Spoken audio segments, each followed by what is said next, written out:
யோகத்தந்தை பதஞ்சலி சித்தர் மனிதனுக்காக கொடுத்த இந்த யோக கலையை நாம் தினமும் செய்து வர வர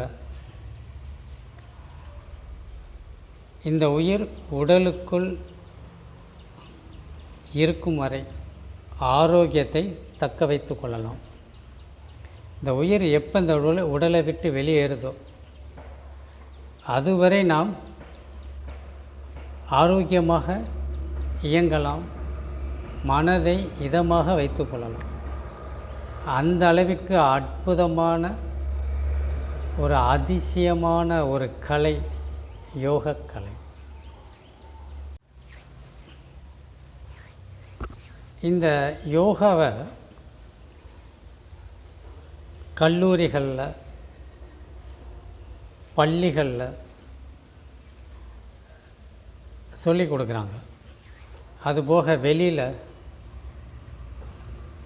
யோகா குருக்கள் மக்களுக்கு யோகாவை சொல்லிக் கொடுக்குறாங்க. ஆனால் எல்லா மனிதனுக்கும் இந்த யோகா கிடைக்குதா? இதோடைய முழுமை உணர முடியுதா அப்படின்னா இல்லை தான். வாய்ப்பு இருக்கிற மனிதன் பயன்படுத்தி கொள்கிறான். எல்லாத்துக்கும் அது கிடைக்குதா அப்படின்னா யோசிக்க வேண்டியிருக்கு. காரணம் அந்த யோகா பற்றி தெரியல. ஆனால் அந்த யோகாவை எல்லா மனிதனும் செய்கிற மாதிரி வச்சுட்டோம் அப்படின்னா எல்லா மனிதனும் ஆரோக்கியமாக இருப்பான், நல்ல வாழ்க்கை வாழ்வான், செழிப்பாக வாழ்வான்.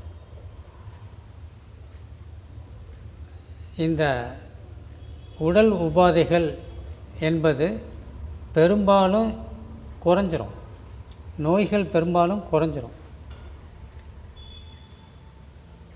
பதஞ்சலி யோகத்தந்தை பதஞ்சலி முனிவரின் நோக்கம் இந்த உலகத்தில் வாழ்கிற எல்லா மனிதனும் ஆரோக்கியமாக இருக்கணும், நோய் இல்லாமல் வாழணும். அப்படி ஏதோ ஒரு வகையில் உடம்பில் உபாதை நோய் ஏற்பட்டால் அவனே அதை தீர்த்து கொள்ளணும், அந்த அறிவை வளர்க்கணும். அதுக்கு இந்த யோகா தான். யோகாவை பிடிச்சவங்க தனக்குத்தானே மருத்துவர் தான். அவங்க உடம்பை சரி செய்து கொள்வாங்க. அந்த நுட்பம் அந்த யோகாவில் இருக்குது. அப்போ எல்லா மனிதனுக்கும் கிடைக்கணும்.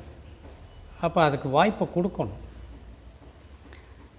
அப்போ யோக குருக்கள் பள்ளி கல்லூரியில் மட்டும் இல்லை, எல்லா மக்களுக்கும் போய் சேர்கிற மாதிரி இந்த யோகக்கலையை கற்றுக் கொடுக்கணும். தன் அறிவை அவர்கள் உயர்த்தி கொள்வது, தனக்குத்தானே மருத்துவராக மாறிக்கொள்வது.